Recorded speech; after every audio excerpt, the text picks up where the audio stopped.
Vem, Senhor Jesus, o coração já bate forte ao te ver.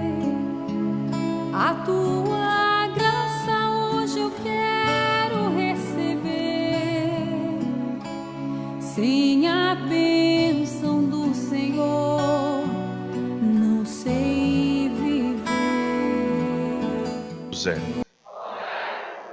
Queiram assentar-se um momentinho, por favor?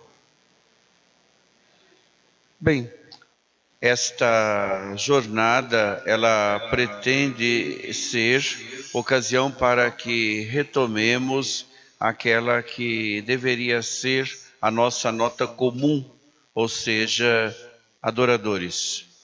O apóstolo Paulo, escrevendo para a primeira comunidade, ele retoma um hino de uso frequente, e nele aquela palavra que é uma espécie de voto, ou seja, que todo joelho deve se dobrar, seja no céu, seja na terra, seja abaixo da terra, e toda língua deve proclamar para a glória de Deus Pai que Jesus Cristo é o Senhor. Então, esta palavra será aquela que iluminará a reflexão toda inteira. Será o fio condutor que não permitirá que nós nos percamos. Então, todo joelho deve se dobrar e toda língua proclamar: Jesus Cristo é o Senhor. Nós faremos então um caminho que, para chegar à igreja em Brasília, local que Deus escolheu para que nós nos congregássemos e ali dobrássemos os nossos joelhos e ali proclamássemos que Jesus Cristo é o Senhor, faremos um caminho que remontará às nossas origens mesmas. Nós conhecemos a afirmação do profeta: a salvação vem dos judeus. Então, nós faremos um retorno a páginas das Sagradas Escrituras, aonde o autor sagrado recolhe que o povo da nossa origem na fé é povo de adoradores. Num primeiro momento, nós faremos passagem pelo livro do Gênesis. Lá no livro do Gênesis, ele, na língua primeira na qual foi escrito por inspiração, ele se chama Berit. E então, no livro do Berit, nós temos o que o autor sagrado faz como leitura do dado das coisas criadas. E a leitura é positiva.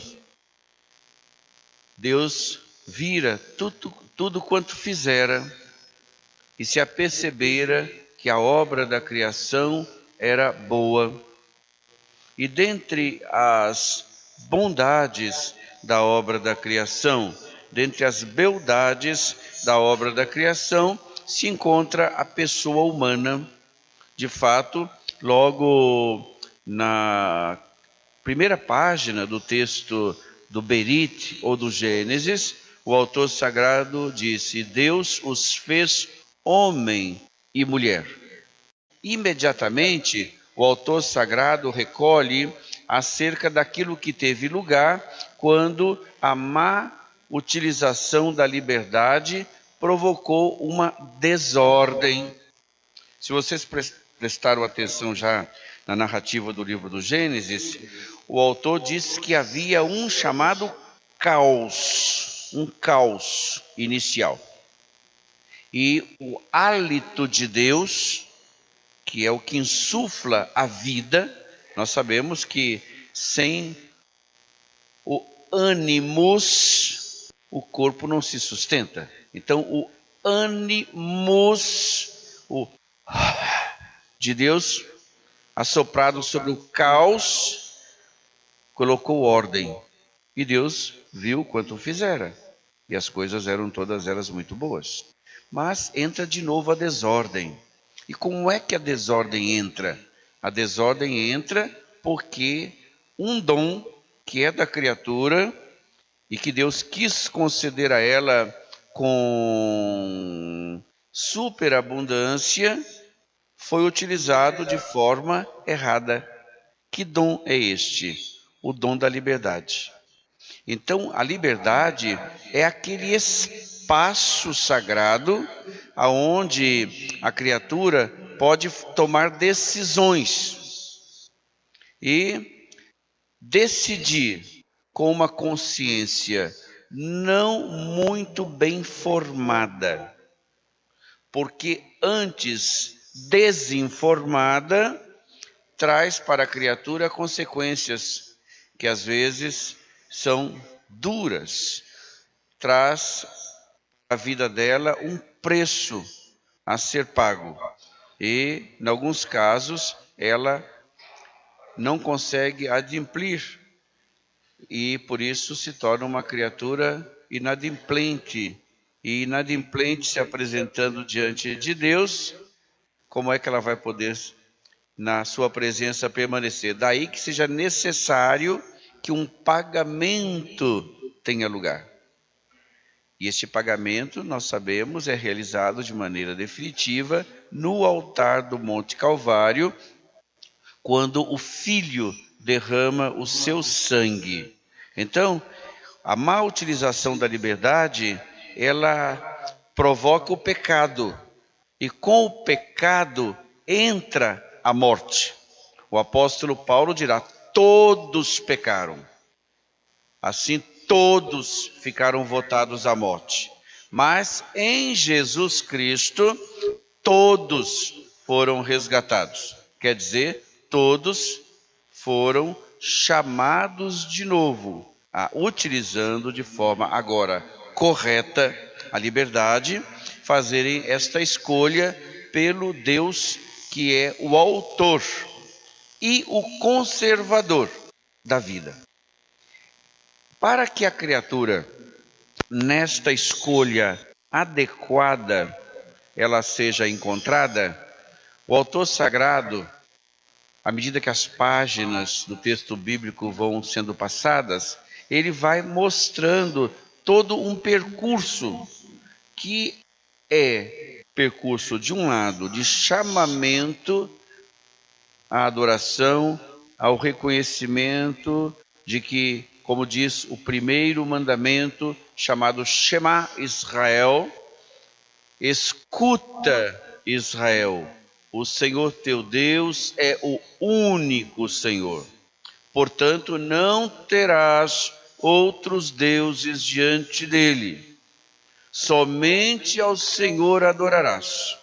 Se vocês pegam este Shema Israel e vocês fazem comparação com o início da narrativa evangélica, quando Jesus, pelo Espírito, é conduzido ao deserto, o que é que vocês vão observar como conclusão daquelas tentações que o demônio faz com que Jesus por elas passe? São 3 tentações. É uma indicação que o autor sagrado faz uso para mostrar uma vitória iniciada de Jesus contra aquilo que escraviza a criatura. Estão lembrados que a criatura está chamada à gloriosa liberdade, mas tem os elementos de escravização: o ter, o poder e o prazer. São os grandes núcleos que reúnem a tentação. E nós sucumbimos ao ter, esquecendo-nos de que a figura deste mundo passa. Acumulamos, depositamos naquilo que acumulamos a nossa confiança, vem a morte, nos apanha desprevenidos e nós vamos nus para a terra, de onde viemos, como afirma o livro de Jó. Nu eu vim para este mundo e nu dele retornarei. E aí vem a pergunta de Jesus naquela parábola do homem nécio: e para quem ficarão os bens que acumulaste? Então, nós temos aqui o primeiro núcleo. Temos o segundo núcleo, que é o núcleo do poder. As pessoas buscam o poder de uma forma translocada, fazem dos outros escada. Eu não estou falando só de poder para dominar as nações, não, estou falando do poder mesmo nos círculos pequenos, mesmo nos nossos círculos, né? Então, depois o prazer que é procurado, esquecendo-se de que um prazer eterno, que seria aquele de gozar a vida em Deus, de gozar a vida com Deus, é muito mais importante do que algo que dura 5 minutos ou meia hora. Mas enfim, voltando, o que é que nós temos como vitória iniciada de parte de Jesus? Ouve Israel, o Senhor é o único Deus, portanto, não prestarás culto a outros deuses. O demônio, ele diz a Jesus: dobre os seus joelhos aqui diante de mim, eu vou te dar todos os reinos da terra. E Jesus responde com o Shema Israel: o Senhor é o único Deus. Ele é o único Deus. Então o pecado entrou no mundo e com ele a morte. E então todos nós estamos votados para a morte. Todos.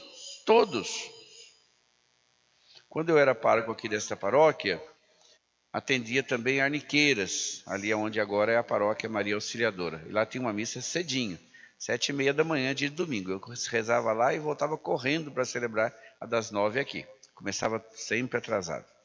Mas enfim, os que são da pré-história se lembram, né? Sempre começava atrasado. Mas enfim, os jurássicos.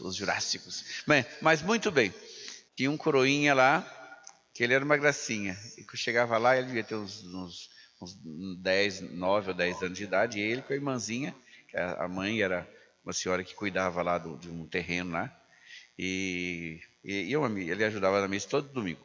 Aí um dia eu cheguei para ele e falei para ele assim, olhei bem no olho dele e falei assim, ó, você vai morrer. Ele disse, padre, eu não vou morrer não. Você vai morrer. Não vou, padre, não vou não. Ele começou a chorar. Eu falei, rapaz, eu estou dizendo aí qual é o dia que você vai morrer? Não. Mas eu sei que o enterro vai ser às 5 da tarde. Aí que ele ficou...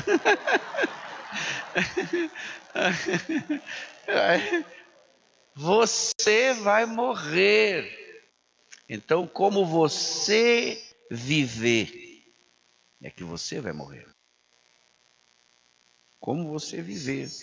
Por isso, logo que o pecado entrou no mundo, e com ele a morte, Deus repropôs para a criatura a adoração. Deus repropôs a adoração, para que ela pudesse ir na presença dele, que é o autor da vida, que é o conservador da vida, na vida ser ela a criatura encontrada. Nós temos vários episódios que nos esclarecem isto. Dentre eles, o episódio de Moisés, que sobe aquela montanha e ouve uma voz, tire as suas sandálias. A terra aonde você está pisando é terra santa. E a sarça não se consumia. E Moisés adora. E porque ele adora e pede, Deus o atende. Ele até contempla Deus, o texto diz, pelas costas. É colocado na fenda de uma rocha e Deus passa e ele contempla as costas. Porque ver a Deus face a face para a criatura é impossível por causa do pecado. Existe uma solidariedade no pecado. Somente Jesus Cristo que vai ser solidário com a graça e vai solidarizar-se com as criaturas, agraciando-as, que permitirá, lá na narrativa do Evangelho, que quando ele consuma o sacrifício na cruz, o véu do templo se rasgue de alto a baixo. Então o Santo dos Santos, com aquele véu que impedia que as criaturas vissem, ele se rasga. E aí, o que acontece? A gente vê. E Deus se permite ser visto. Bem, mas enfim, nós temos, por causa do mandamento e da comissão do pecado por parte das criaturas, uma reproposição. E esta reproposição, ela é individual, mas é também comunitária. Josué, depois da morte de Moisés, ele reúne a comunidade em assembleia e ele pergunta: a quem quereis vós prestar serviço? A quem? Ele diz: eu e a minha casa serviremos ao Senhor. Mas e vós? E vós? É o espaço sagrado da liberdade. E vós? Talvez aqui nesta formação para adoradores que hoje a Arquidiocese está promovendo aqui nesse setor, talvez a pergunta seja essa: e vós? A quem vós quereis prestar serviço? Josué responde: quanto a mim, eu e minha casa serviremos ao Senhor. Então nós dobraremos os nossos joelhos. Nós, na presença dele, o Senhor, nos manteremos. E assim as páginas vão passando, o texto bíblico vai narrando variadas experiências, até que nós cheguemos àquele que é o adorador por excelência, o Filho, o enviado da parte do Pai.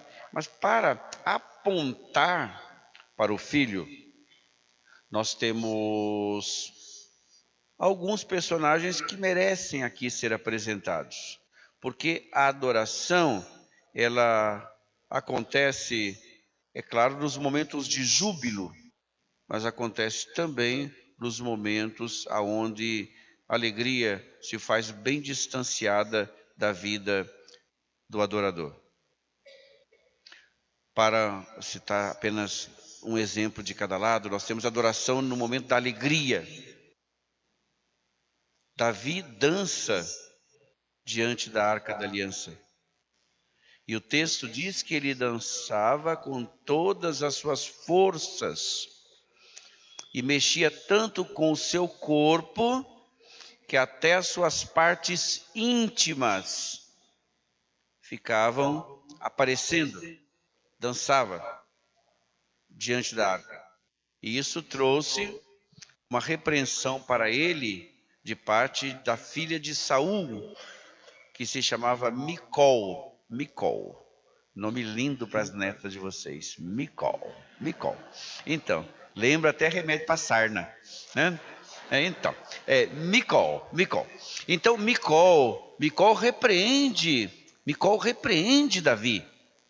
Já disse: que bela figura faz o rei de Israel, dançando diante da arca e mostrando até suas partes íntimas. E ele diz: eu danço diante do Senhor, não diante das criaturas. E assim, na alegria adorar, na alegria louvar. Mas também adoração tem lugar em meio à dor, porque no momento da dor a criatura se apercebe que ela não está sozinha. O povo foi levado escravo para a Babilônia, permaneceu 70 anos escravizado. E ali, longe da sua terra, chorava, o texto diz, com saudades de Sião. Ele diz, nos pediam cânticos, mas como poderíamos cantar com tanta dor no coração. O que nós tínhamos era saudades de Sião. E louvava a Deus e clamava. E Deus, o apóstolo Paulo dirá depois, é rico em misericórdia. Ele olha com bondade para o povo escravizado. Ele traz de volta o povo escravizado para a terra aonde corre leite e mel. Então, este povo, criado à imagem e semelhança de Deus, chamado a usar da liberdade e na liberdade prestar culto de adoração, ele tem personagens que ao largo da sua história, que é uma história que nós poderíamos dizer, num crescendo, vai apontar para o que o apóstolo Paulo chamará na carta aos Gálatas de plenitude dos tempos. Este povo tem personagens que são emblemáticos. Eu citei alguns, depois vocês vão poder verificar muitos outros. Então, este povo, ele tem um percurso que vai se encaminhando para a maturidade dos tempos. Era um povo que vivia na expectativa. Mas expectativa de quê? Expectativa de que o Senhor, que era justo juiz, o Senhor que era rico em misericórdia, olhando com bondade para ele, povo, seria o que restauraria aquilo que está descrito na primeira página do Berite, do livro do Gênesis. A imagem, a semelhança. Por isso, chega a plenitude dos tempos. E essa plenitude dos tempos chega quando adoradores são encontrados com o coração todo inteiro aberto àquele que deve ser o adorado. Nós temos esta maturidade dos tempos sonhada.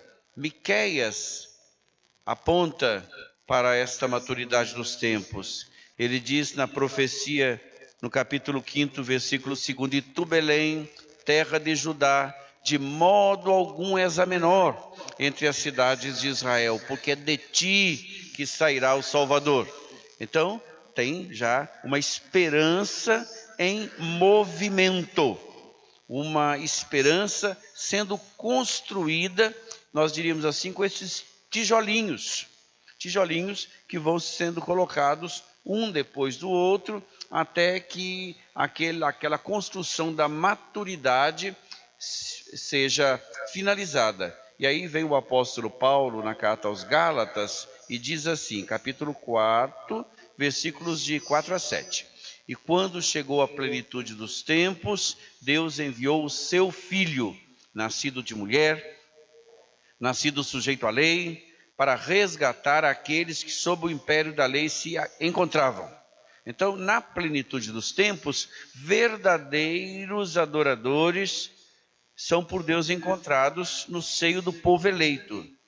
E nós temos alguns exemplares. Temos a profetisa Ana, temos Simeão, viviam na esperança.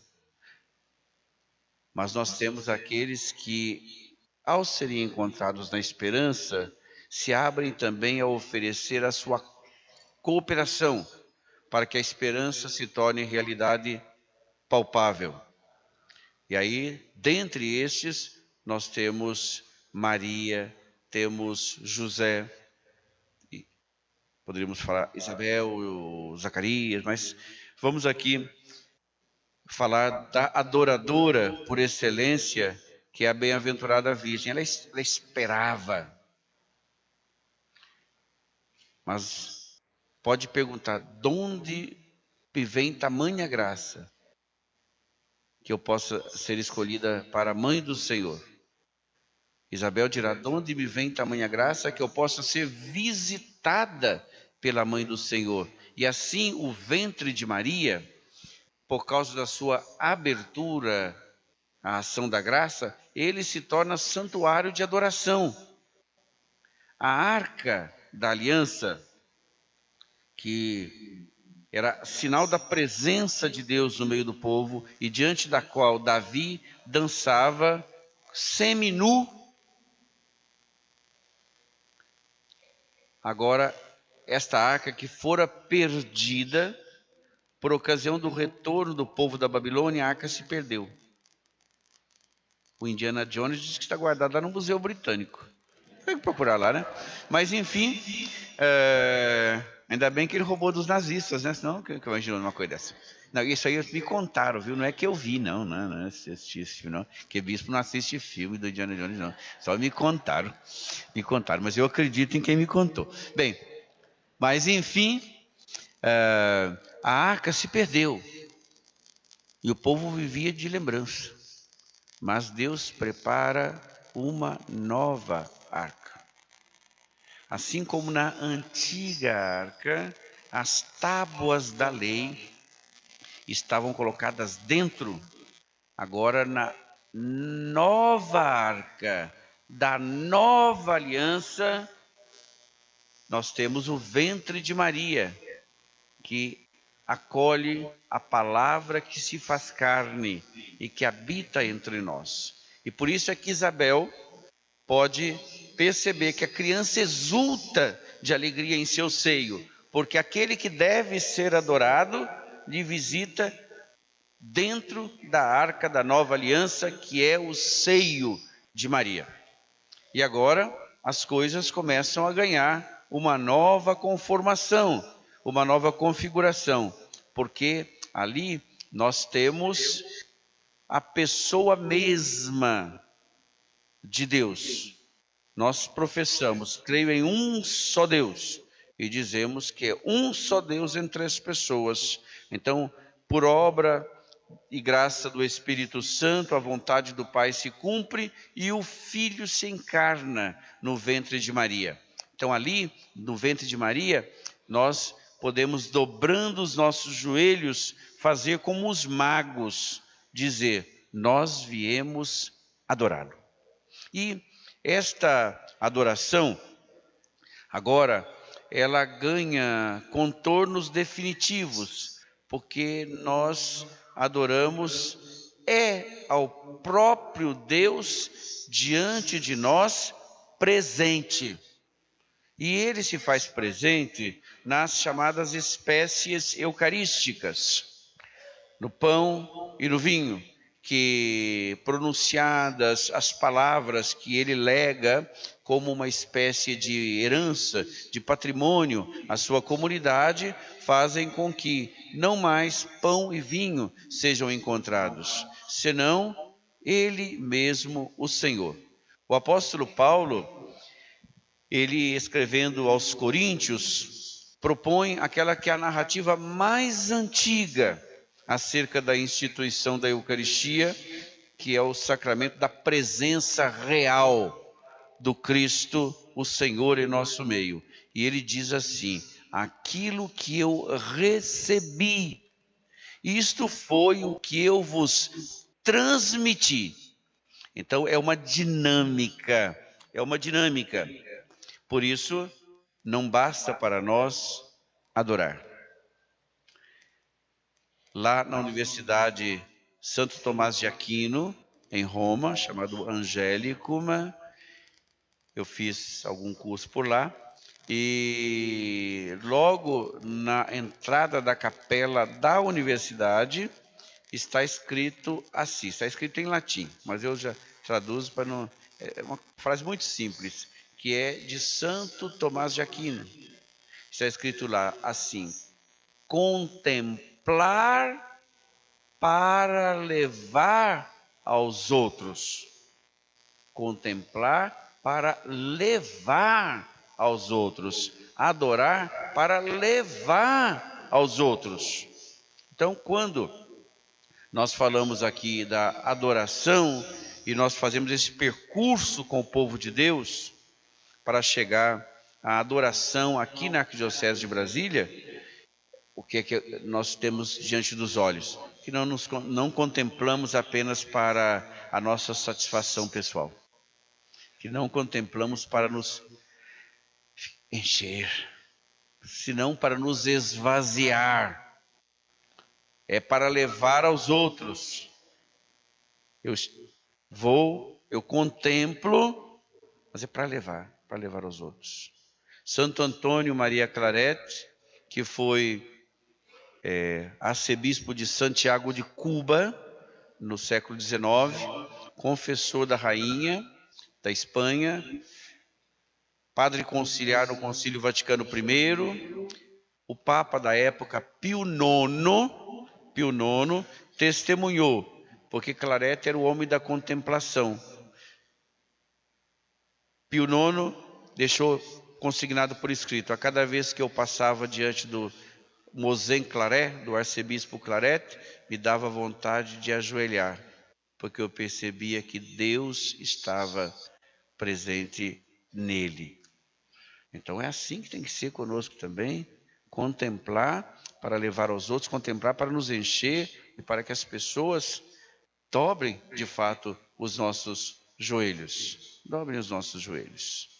Eu visitei Rimini, ali na Itália, aliás, substituí padre lá na paróquia, uma das paróquias de Rimini, nos tempos em que eu estudava em Roma. E lá aconteceu o milagre do burro de Santo Antônio, que um Malatesta é a família, né? Também pode traduzir cabeça ruim, né? Mas é Malatesta. Mas da família Malatesta, passando com o seu burro, a procissão do Santíssimo, naquele tempo tinha começado o Corpus Christi, que eu vou falar daqui a pouco, quis passar com o seu burro no meio da procissão. Ele disse que a hora que veio vindo o Santíssimo, o burro se ajoelhou, né? O burro era mais inteligente que o Malatesta, né? Mas enfim, mais reconhecedor pelo menos. E lá tem nos mosaicos descrito o que aconteceu. Não existe mais a igreja, porque Napoleão destruiu a igreja.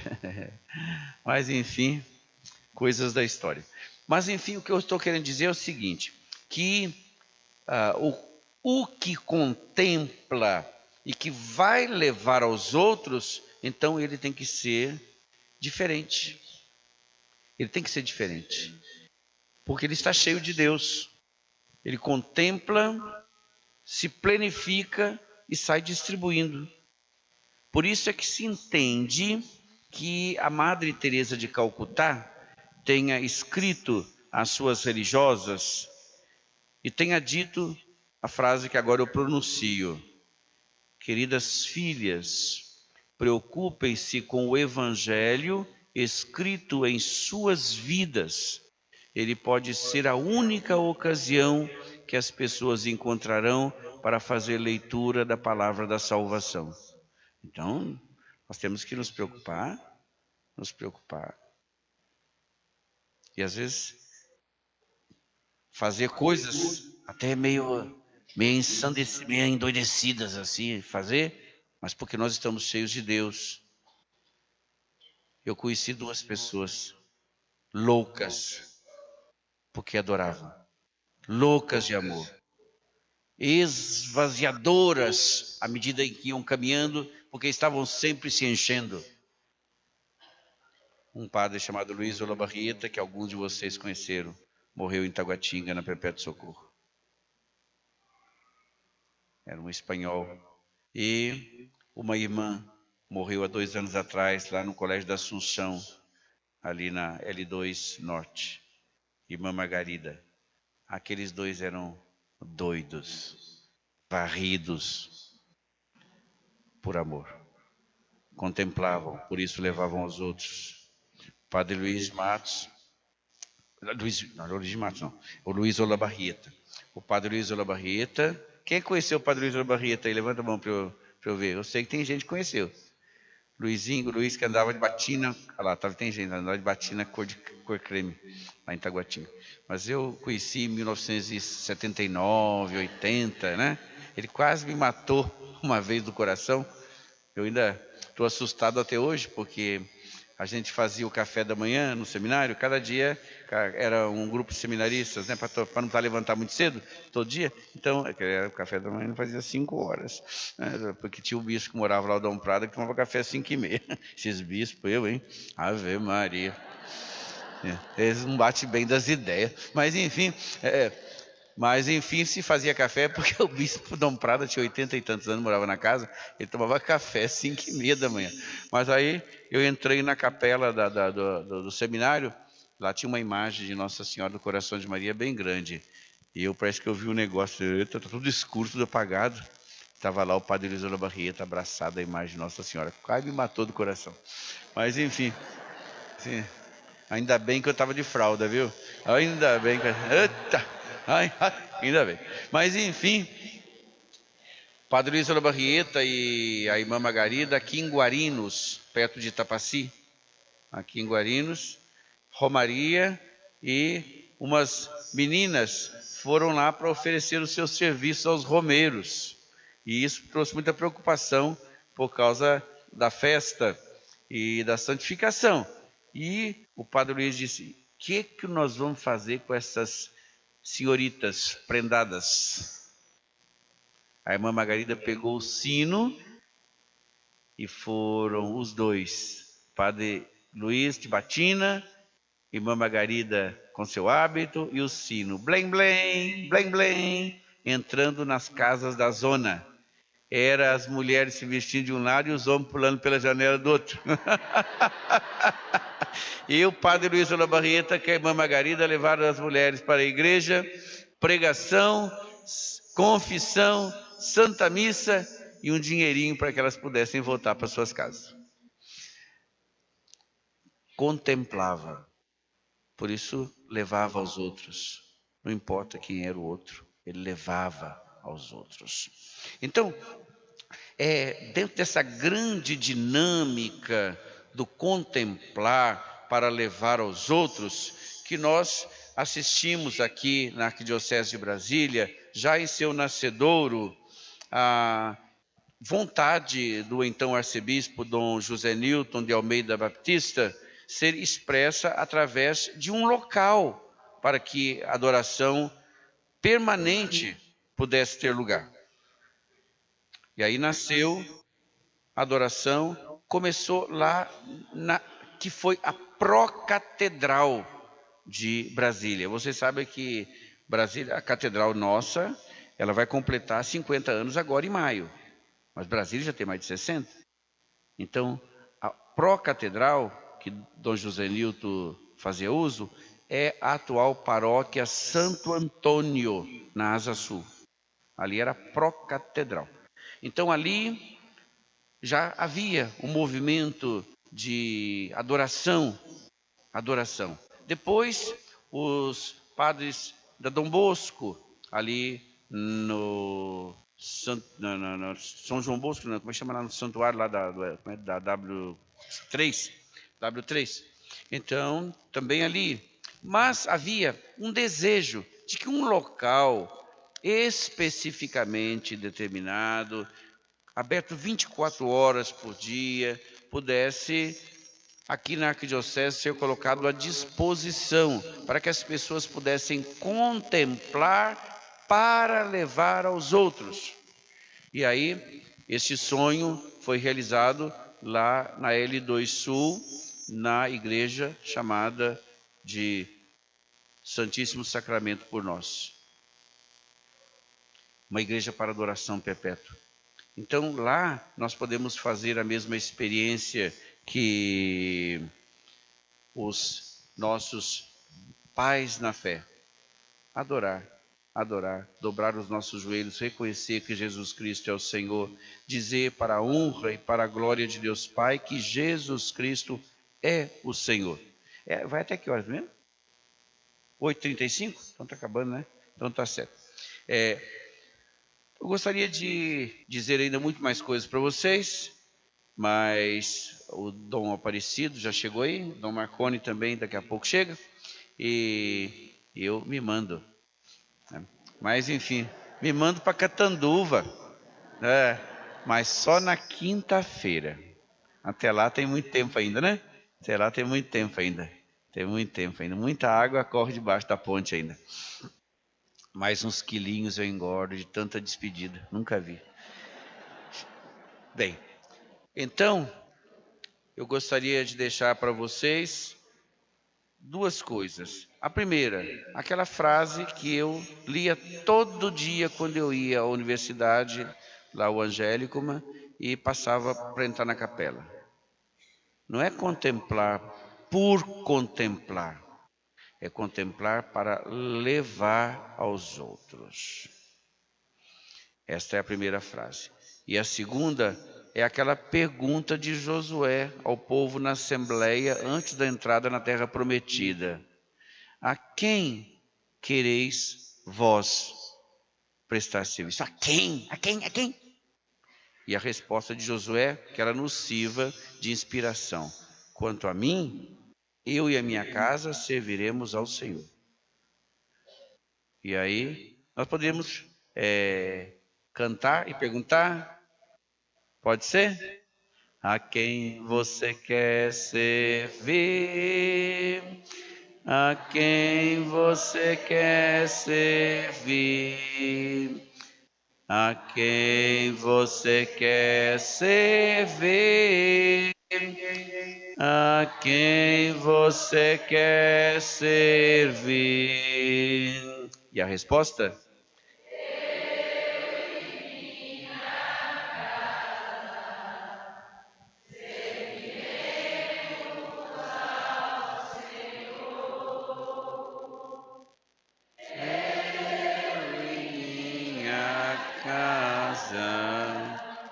Serviremos ao Senhor. Bom serviço, contemplar para levar aos outros. Na presença do Senhor, sempre nos situarmos. Até qualquer dia desse, se Deus quiser.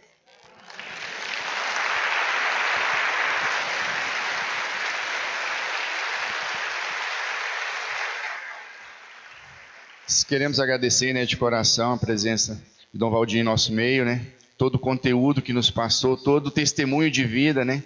Como ele falou, né, no nosso serviço, o que diz a frase da nossa camiseta, né? Frase de Dom Águila: entrei para adorar, saí para servir. E a gente não podia deixar, né, dessa despedida nossa, né, de Dom Valdir. Amanhã, quem puder ir na catedral às 10h30, né, será a missa de despedida dele, com o jubileu dos catequistas. A gente quer oferecer uma lembrancinha para o senhor. A nossa camisa, né, nossa camisa para o senhor levar de recordação. E também compramos um presentinho aí para o senhor.